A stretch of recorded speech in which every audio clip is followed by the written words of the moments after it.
ang mga kwento ng pag-ibig, kwento ng buhay at kwento ng pag-asa dito sa Barangay Love Stories. Love Stories.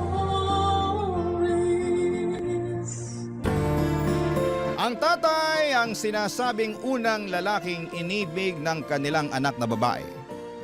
Pero minsan ang tatay din ang unang dudurog ng puso ng kanyang dalaga. Ikaw kabarangay, minsan ba'y sinaktan ka ng iyong ama? Dear Papa Dudut, ako nga pala si Jem, 19 years old, may daddy issues. Mula pagkabata kasi ay babaero na ang tatay kong si Rico. Lagi kong nakikita noon si nanay na iyak ng iyak dahil meron na namang ibang babae si tatay. Palagi silang nag-aaway dati ni nanay. Hinahayaan nilang makita ko yon at siguro'y dahil bata pa lamang ako ay aware na ako sa pagiging toxic ni tatay. Kaya nadala ko sa pagdadalaga ang galit ko sa kanya, Papa Dudut. At dahil sa daddy issues ko, kaya siguro ako nakatagpo ng best friend na may katulad ko ring problema. Si Bianca, kaedad ko lang din siya. Kaklase ko at siya ang nasasabihan ko sa mga galit ko sa tatay ko. Siyempre, kinakampihan niya ako dahil naiintindihan niya ang pinagdaraanan ko. Dahil ganun din naman siya sa tatay niya. Pero ang alam ko ay mas malala ang tatay ni Bianca kesa sa tatay ko, Papa Dudut.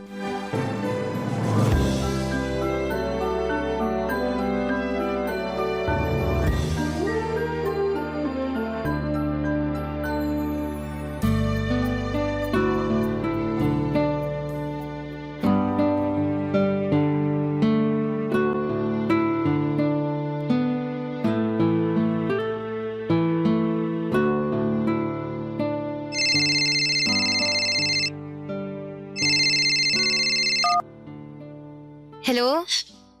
Beshi! Oh, Bianca. Bakit ka umiiyak? Beshi kasi! Ay, nako. Tatay mo na naman bang problema mo? Bakit? Meron pa bang bago? Ano na naman ba kasing nangyari? Gusto niya mag-shift ako ng course. Nursing na lang daw ang kunin ko para mabilis ako makapunta sa ibang bansa. Ha? Sira ulo ba siya? Kung kailan malapit ka ng graduate, tsaka ka naman niya gustong mag-shift? Hindi talaga nag-iisip yung tatay mo, no? Sarap ipaanod sa baha. Sinabi ko naman sa kanya yan. Pinaliwanag ko na malapit na ako makatapos. Tsaka journalism talagang gusto ko. Pero sabi niya, wala naman daw pera sa course ko. Sana, sinabi mo na yan ng passion mo. Hindi naman daw ako mapapakain ng passion ko. Ano bang klaseng tatay siya? Pangarap ng anak hindi masuportahan? Paano na yan? Susundin mo siya. Tumanggi ako. Pero alam mo naman si tatay. Kailangan, lagi siyang panalo. Kaya ikaw na naman tong nagpatalo. Ano bang gusto mong gawin ko? Labanan ko pa siya. Oo!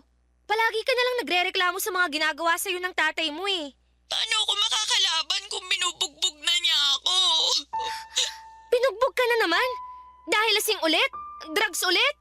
Binugbog lang niya ako dahil galit siya. Walang kahit na anong alak o droga. Galit lang siya dahil kinukontra ko siya. Alam mo ang tatay mo talaga kahit kailan eh, no? Ano nang plano mo? Susundin mo siya? Gusto kong takasan siya. Go! Suportahan kita dyan. Lumayas ka na sa bahay nyo. Mula nung namatay ang nanay mo, wala nang ginawang tama yung tatay mo eh.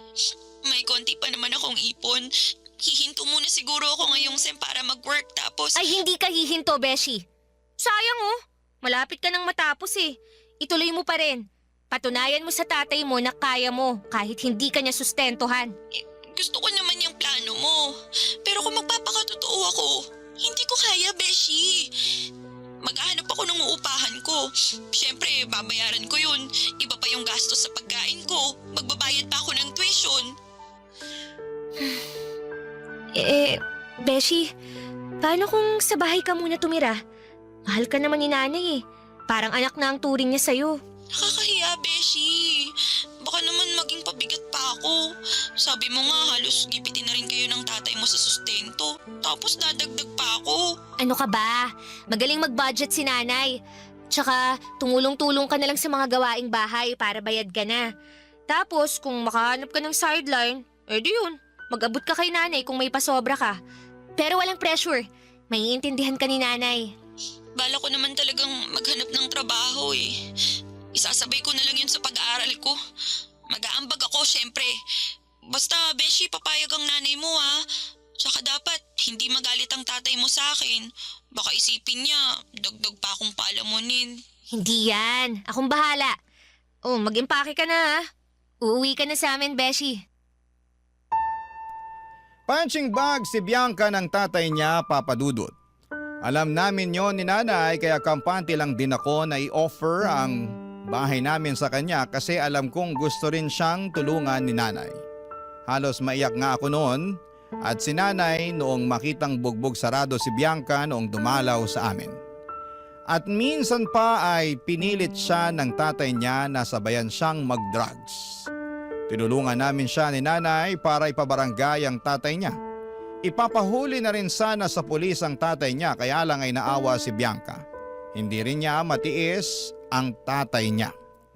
Minsan nga noong nakatambay si Bianca sa tindahan malapit sa bahay nila ay bigla siyang kinaladkad ng tatay niya.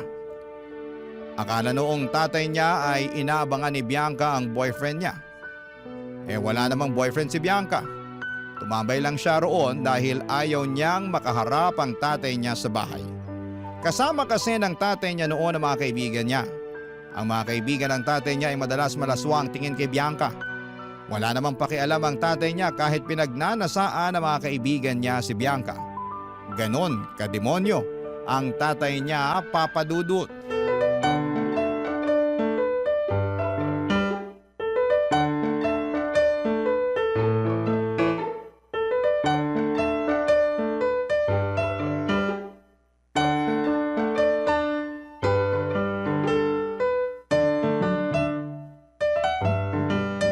Di ayan na naman po. Nagdrama na nga siya. Jem! May lang naman yun, Bianca. Ito naman. Katakot kayo ha. Ngayon pa lang, nagkakampihan na kayo ni nanay. Palibhasa, hindi mo ako makampihan kapag nagtatalo kami ng tatay mo. Lo, si nanay. Sa'yo kaya ako kampi, syempre. Kaya lang nakakapagod na kasi yung away nyo ni tatay. Gusto ko lang i-prioritize yung mental health ko. Kaya ayaw akong nakikisaw-saw sa mga away nyo. Bakit po ba kayo nag-aaway ni Tito Rico? Di dahil sa pambababae niya. Linggo-linggo na lang. Iba't ibang babae ang nahuhuli kong kausap niya. At hindi lang kausap, Bianca ha. Ka-eme na rin. Sinundan nga ni nanay sa motel si tatay dati. Nakipagsabunutan pa sa kabit ni tatay. Ang walang kwenta nitong tatay. Aba, yung kabit pa ang kinampihan. Ayun, tinulak ako sa kanal. Ang kapal na mukha nila. Tita, bakit hindi niyo na lang po hiwalayan? Niloloko na po pala kayo ng paulit-ulit eh. Paano ba? Pinaramdam na sa amin ni tatay na hindi kami mabubuhay kapag umalis kami sa poder niya. Tama naman siya. Siya ang bumubuhay sa amin. Di tis na lang talaga. Di ba, Nay? Kahapon nga, nahuli ko na naman. May kausap na ibang babae. Naku, estudyante pa. Ang galing talaga mambola ng tatay mo, Jem. Alam ko yung estudyante na yan, Nay. Last month pa nakaka-date ni tatay yan eh. Last month pa, pero wala kang sinabi sa akin. Nakakasawa na kasing i-report sa inyo. Wala rin namang nangyayari eh. Kahit pagsabihan o bungangaan nyo si tatay, hindi pa rin siya magbabago. Babaero pa rin siya hanggang next life niya. Grabe naman po pala si Tito Rico, no? Sweetheart! Jem! Andito kami sa sala. May tinake out akong liempo. Eto, kainin nyo na. Tiran nyo lang ba yan ng kabit mong estudyante? Saan naman galing yan? Sweetheart naman, walang papantay sa'yo kahit sino pang bata ang hirap sa akin. Halika nga rito, pakis nga kahit dalawa lang. Ano ba? Tigilan mo nga ako, Rico. Hindi ako tanga. Alam kong nambababae ka na naman. Kailan ka ba magbabago, ha? Kapag nakita mo na ako sa loob ng kabaong? Huwag ka namang ganyan magsalita, sweetheart. Hindi ko kakayanin kapag nawala ka. Ikaw ang buhay ko eh. Sinungaling! Palagi mo na lang ako sinasaktan. Huwag kang maniwala sa mga chismis. Gusto lang nilang sirain ang relasyon natin. Inggit lang sila dahil meron kang asawang mukhang 30 pa lang. Pogi at matikas, o diba? Ay nako, hindi mo na ako madadaan sa ganyan. Hindi mo na ako mabobola. Hindi kita binubola, sweetheart. Isumpa ko pa yan sa harap ng anak natin at itong si... Bianca po, Tito. Beshi po ako ni Jem. Itong si Bianca. Napakaganda naman ng kaibigan ng anak ko. Jem, mag-ayos-ayos ka nga rin naman para hindi nakakaya pag tumabi ka rito sa kaibigan mo. Hala, si Tito Rico naman.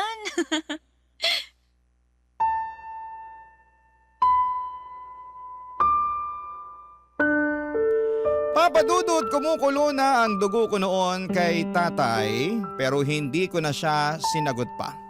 Hindi ko na rin siya kasi kinakausap ng mga panahong yon. Ayoko na lang ma-stress kaya hinayaan ko na lamang siya.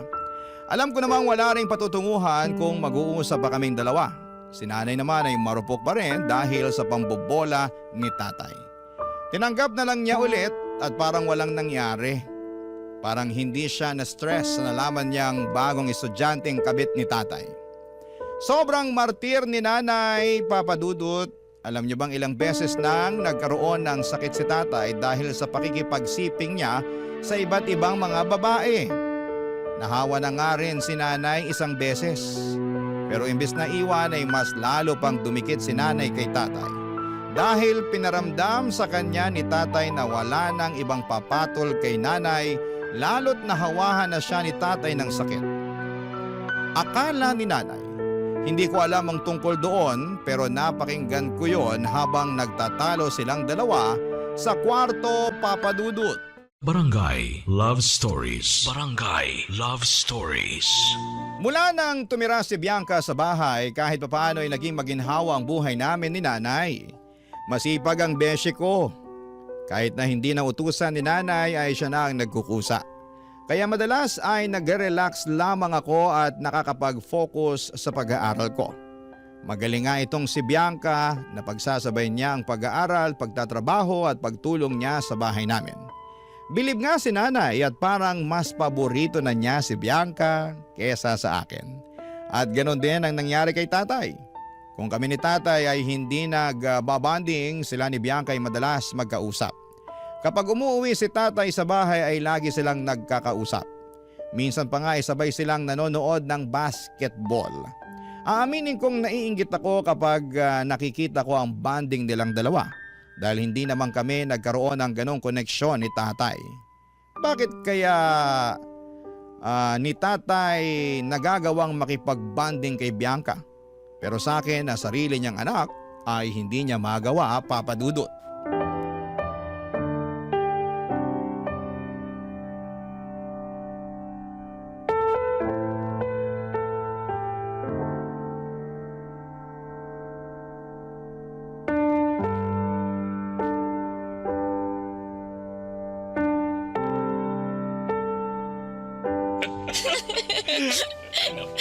Asan na ba si Bianca? Umalis ba siya ng bahay? Tama na nga po, Tito. Sumasakit na yung tiyan ko kakatawa sa jokes niyo eh. Ayun lang pala siya. Maganda naman kasi ang tawa mo. Sige, sumigi ka pa nakalakak. Bianca! Beshi! Ay, uy, Beshi! Kanina pa ako chat ng chat sa'yo eh. Hindi ka nagre-reply. Ay, hala, hindi ko kasi chinecheck yung phone ko eh. Ito kasing si Tito Rico, puro kwento. I-check mo na kaya ngayon. Dalian mo. Ba't di mo na lang sabihin ngayon kay Bianca kung anong kailangan mo? Kung makapagdemand ka naman sa beshi mo, nak. Huwag ganun. Hindi kita pinalaking ganyan, ha? Nakakayari ito kay Bianca, oh. Hindi ka kasali sa usapan namin. Bakit naman ganyan ka makipag-usap sa akin? Nagtataka pa ba kayo kung bakit? Mabuti pa tong si Bianca. Kaya akong respetuhin. Ngayon lang yan. Hindi ka pa kasi masyadong kilala. Pusta ano? After a month, makikita na niya kung ano man ang nakikita ko sa'yo. Beshi, okay naman si Tito Rico. Masyado mo lang yata siyang ginajudge. Wow! So si tatay na ba ang bagong beshi mo? At kayo na tong nagkakampihang dalawa, ha? Uy, Beshi, hindi naman sa ganun. Kaya lang... Samantalang dati, lagi mo akong kinakampihan kapag nagsusumbong ako sa'yo tungkol sa kanya. Oh, ako pala tong sinisiraan mo sa kaibigan mo eh. Bakit ka naman ganyan, anak? Sarili mong tatay sinisiraan mo sa ibang tao. At ako ba tong masama ngayon? Maliban na sabihin ko sa kaibigan ko ang totoo. Huwag nga kayong manipulative, Tay. Kilala niyo ang sarili niyo. Uy, Jem, Beshi, Oo, tama na. kilala ko sarili ko. Alam kong mabuti akong ama. Hindi ako perpekto, pero ginutom ko ba kayo ng nanay mo? Pinabayaan ko ba kayo? Obligasyon niyong buhayin kami ni nanay. At saka kung makapagsalita naman kayo, akala niyo consistent kayong magbigay ng pera kay nanay. Eh kung hindi pa nga siya magmakaawa sa inyo, hindi pa kayo mag-aabot eh. Sa hindi naman palagi malakas ang kita ko eh. Matuto ka naman magpasalamat. Mabuti at hindi ako kagaya ng ibang ama riyan na tinalikuran ng mga anak nila eh. Parang itong si Bianca. Pinabayaan na lang ng tatay. Di ako gagaya ron. Maayos ako. Di ako nangiiwan ng pamilya. Hindi nang iiwan, pero nang bababae naman. Beshi, huwag ka namang Kakampihan mo talaga si tatay, ha? Bakit hindi? Wala naman akong ginagawang masama. Ikaw lang tong gumagawa ng problema at ikagagalit mo, Jem. Nananahimik ako rito eh. Tapos pinagbumukha mo akong masama sa harapan ng kaibigan mo. Nakakahiya. Nakakahiya? Talaga ba, ha?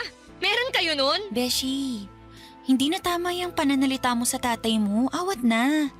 Oo, sige na. I-check ko na lang yung messages mo sa akin. Wag na. Magsama na lang kayo ni tatay. Tingnan mo tong batang to. Ang lakas ng toyo. Panang mana sa nanay. Nako, kung masama lang akong tatay, sinaktan na kita eh. Kaso hindi ako ganon. Hindi ako kagaya ng tatay ni Bianca na nambubugbog. Babait ako. Umawat ka na nga, tay. Ikaw na tong kinakampihan ng best friend ko, oh. Kung ano-ano pang sinasabi mo dyan. Magsama kayo ni Bianca. Buisit!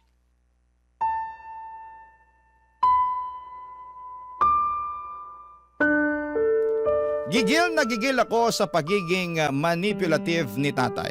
Ewan ko kung bakit naniniwala sa kanya si Bianca. Hindi na umaandar ang ganong klaseng mga salita ni tatay sa akin at hindi ko naman masisisi si Bianca dahil yon ang unang beses na nakaharap at nakasama niya si tatay. Magsisisi talaga siya kapag tumagal. Malalaman din niya ang kabulukan ni tatay. Nakakaumay ang ganong ugali ni tatay, Papa Dudut. Napakasinungaling. Akala niya siguro nakakatuwa ang pagiging bolero at mayabang niya. Panay ang puri sa sarili hindi naman totoo ang mga sinasabi.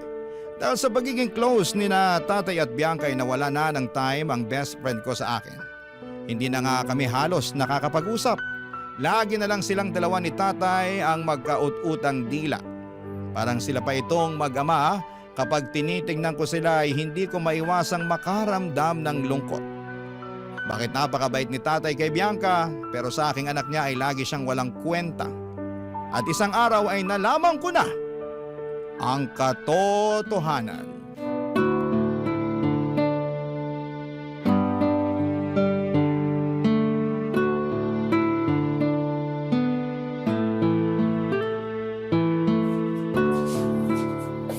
Asan ba si Jem tsaka si tatay?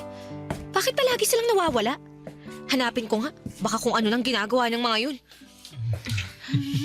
Teka. Ano yun? Anong ingay yun? Puntahan ko nga.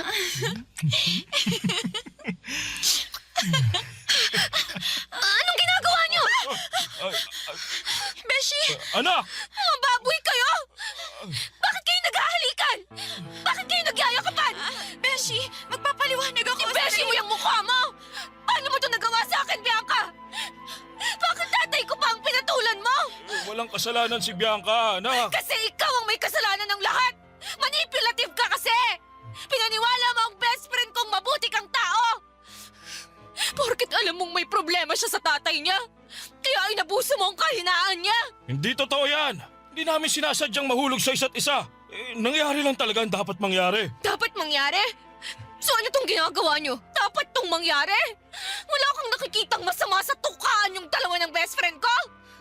Ang best friend ko na kaedad ko lang? Ano ba, dalaga na si Bianca. Nasa tamang edad na siya. Tama si Rico, Jem. Tsaka ako naman tong nagdesisyon na pagbigyan ng tatay mo eh. Gusto ko siya. Mabait si Rico sa akin at sana makita mo yun. Kung bibigyan mo lang ng chance ang tatay mo, Bianca, ano ba? Naririnig mo ba yung sarili mo? Ilang beses kong kunento sa'yo kung gaano kagaling magmanipula ang tatay ko. Bakit ka nagpabiktima? Hindi ako nagpabiktima. Hindi ka naman kasi nakikinig sa akin eh. Mahal ko ang tatay mo. Ako mismo ang pumili sa kanya. At walang masama kung nagmamahalan kami. Parehas kaming nasa tamang edad na. Kung makapagsalita ka, akala mo wala si nanay sa eksena, ha? Hoy, Tay! Ipaalala ko lang sa'yo, ha? Kasal ka kay nanay! Magkasama pa rin kayo sa iisang bahay! Kaya nga nakikiusap ako sa'yo na hayaan mo na lang kami ng best friend mo na magmahalan. Hindi kami makakasagabal sa'yo. Basta wag mo lang sasabihin sa nanay mo tungkol sa amin ni Bianca. Wow! Wow naman talaga, Tay! Hindi ko alam kung bakit hindi ka kinikilabutan sa mga sinasabi mo. Ayos ka rin talaga eh, no? Bakit? Anong balak mo? Anong balak ko? Magsusumbong ako kay nanay. Paalisin namin si Bianca. Hindi ako papayag sa plano mo. Wala kang magagawa. Nasa tamang edad na rin ako para magdesisyon sa ikabubuti ko. O sige, gawin mo yan. Magsumbong ka sa nanay mo. Pero Rico... Talaga! Magsusumbong ako! Pag nagsumbong ka, tapos na ang sustento ko sa inyo mag-ina. Iiwan ko kayo at magsasama kami ni Bianca. Talaga, Rico? Magsasama na tayo? Oo naman. Kung magsusumbong tong si Jem. Pero mukhang malabo eh. Wala naman tong trabaho na ipagmamalaki. Pareha sila ng nanay niya. Paano sila mabubuhay pag wala ako? Talagang gigipitin mo kami, Tay. Kami na nga tong inaagrabyado mo sa pagluloko mo. Pero kami pa rin ang dehado. Hindi naman sana kayo madedehado kung mananahimik ka lang eh. Ang ayos kong kausap. Gusto mo bang makita na nahihirapan ang nanay mo? Kita mo naman sa edad niya. Hindi na niya kaya magtrabaho. Ikaw din. Sa huli, baka ikaw pang sisihin niya. Ang kapal ng mukha mo! Tsaka, Beshi, kapag nagsumbong ka, sisingilin na rin kita sa mga utang mo sa akin, ha? Ilang libo din yun. Saan ka kukuha ng pambayad mo? Oh, talaga? Inutangan ka pa pala nitong anak kong batugan na to? Di paano ba yan? Magsusumbong ka pa ba? Ha, Jem? Talo ka na oh. Wala kang panlaban sa amin ng beshi mo.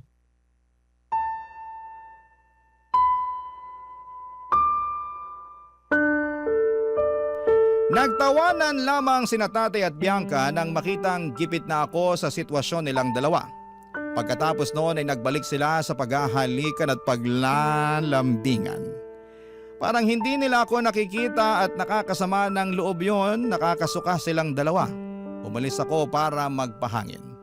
Ilang araw na wala noon si nanay dahil umuwi siya ng probinsya para alagaan ang bunso nilang kapatid na merong sakit. Kaya siguro yan lakas ng loob ni Bianca at tatay na gumawa ng kademonyuhan. Habang naglalakad noon ay hindi ko maiwasang maalala ang nakaraan ni Bianca. Bigla ko naalala ang mga kwento niya kung paano siyang na-attract sa mga may edad na lalaki. May mga naging boyfriend siya na halos kaedad ng mga tatay namin. Doon daw siya nakakahanap ng comfort. Doon lang ako napapailing noon, parang kasalanan ko na pinatuloy ko si Bianca sa bahay namin. Parang ako pa ang naging dahilan kung bakit nila pinagtataksilan si Nanay Papa Dudut.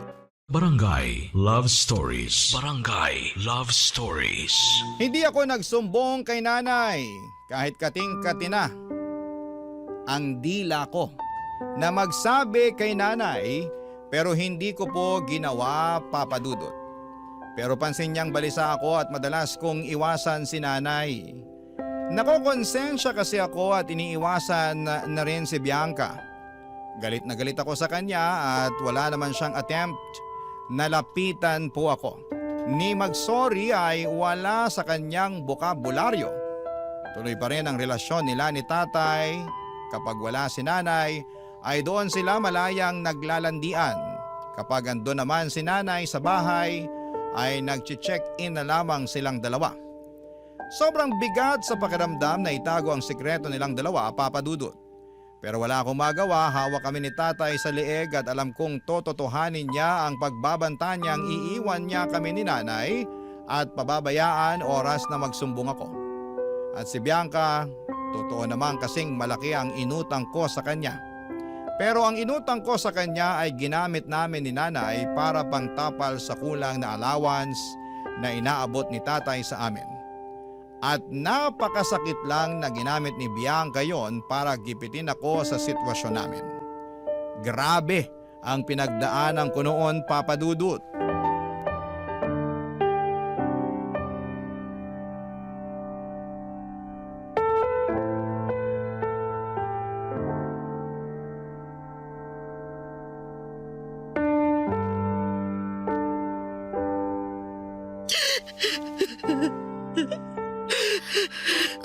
Oh, Nay, bakit po kayo umiiyak?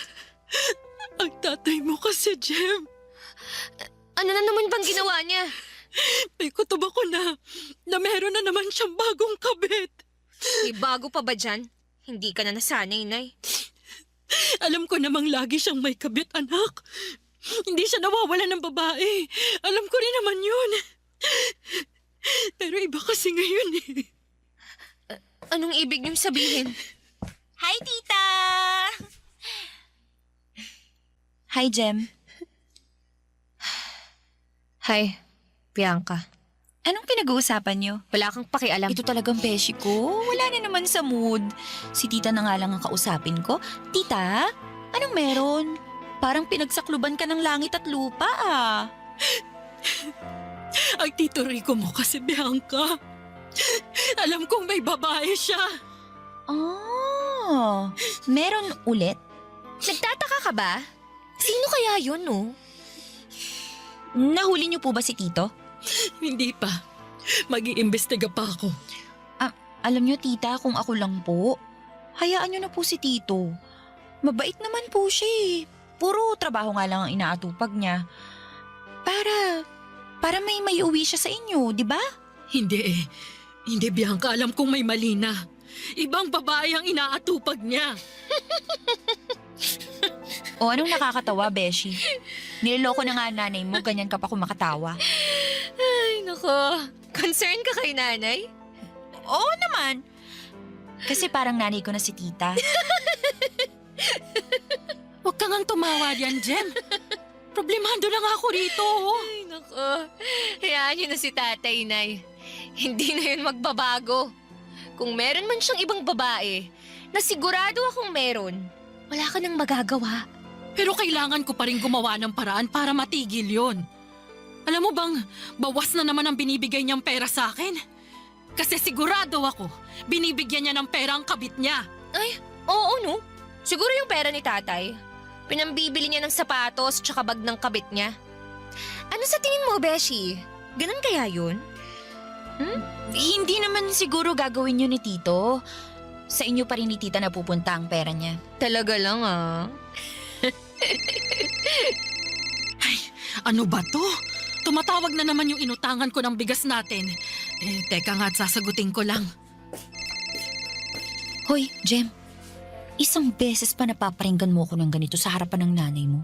Humanda ka. At anong gagawin mo? Isusumbong kita kay Rico. Diyan ka naman magaling eh. Magsumbong sa tatay ko. Oo. At gagalingan ko pa lalo para iwanan niya kayong mag-ina. Ganyan ka talaga kasama, Bianca? Sumasama lang ang ugali ko kapag kinakalaban na ako. Beshi.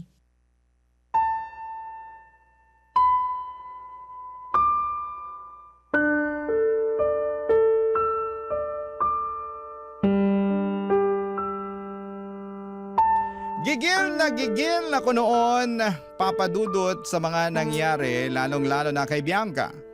Gusto kong hilahin ang buhok niya hanggang malagas. Gusto ko siyang hatakin palapit kay nanay para isumbong siya. Pero hindi ko ginawa at alam kong malaki ang hawak niyang panlaban sa akin. Talo ako kapag nagsumbong ako.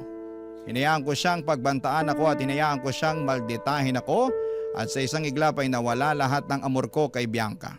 Nawala ang pagmamahal ko at respeto ko sa kanya dahil sa pagiging kabit niya sa tatay kong walang kwenta. Kaya naman nakaisip ako ng paraan para gumanti. Hindi na ako papayag na api-apihin na lamang nilang dalawa. Hindi na ako pwedeng manahimik pa, bahala na kung ano ang mangyari. Kahit iwan na kami ni tatay, pagkatapos nitong gagawin ko ay wala na akong pakialam. Pinuntahan ko si tatay at Bianca, or pinuntahan ko ang tatay ni Bianca na si Tito Eric. Sinumbong ko si Bianca at ang relasyon nila ng tatay ko. At tulad nga ng inaasahan, nagalit ang tatay ni Bianca at napakasaya ko.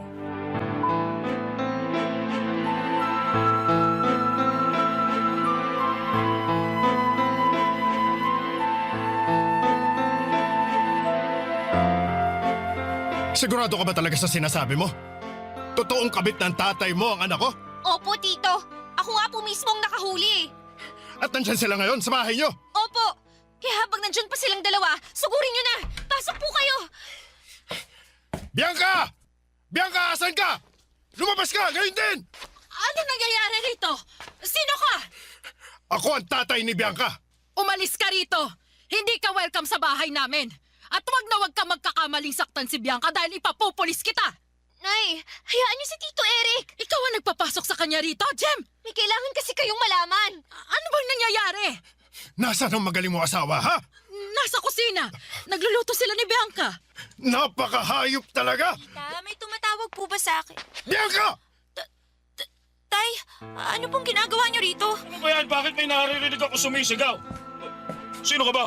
Ako lang naman ang tatay nito ni Bianca. Ikaw ba si Rico? Ginawa mong kabit ang anak ko! Anong pinagsasasabi mo riyan? Anong kabet? Hindi mo alam? Hindi mo alam na ang mister mo at ang anak ko magkarelasyon? Rico! Hindi totoo yan! Nagpapakatatay lang ako kay Bianca dahil wala kang kwentang ama! Anak ka na, nagsisinungaling ka pa! Jem, anak ko! Ano ba itong ginawa mo? Pakinggan mo sila, Nay. Para malaman mo. Hayop ka, matanda ka na! Pati kaedad ng anak mo, pinatos mo! Ano ibig sabihin nito? Bianca! Sumagot ka, Bianca! Tinatanong ka ng nanay ko! Napakahayop mo talaga, Jem! Meron pa bang masayop sa'yo? Hayop ka! Pinagkatiwalaan kita! Ayaw ka pa! Ikaw na magsabi sa akin yan! Eh, ikaw nga nung pumatol sa tatay ko!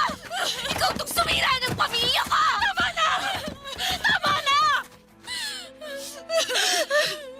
Ano ba nangyayari? Rico! Sabihin mo sa akin ang totoo! Wala! Nagsisinungaling lang sila! Talagang hindi ko pa rin aamin! Ang tigas na ko! Tama na! Dahil tama na po! Tama na po! Tama na po! Huwag niyo saktan si Rico! Mahal ko siya! Bianca! Tita, sorry po. Halika nga rito, Bianca! Manang-mana ka sa nanay mo! Malandi ka! Hayop kang babae ka! Sinira mong pamilya ka! Tita! Huwag mo! Aray! Tama na po! Tama na po! Tita! Tama na po! Beshi, tulungan mo ako, please! Sorry, Beshi. Ginusto mo yan. Kaya magdusa ka.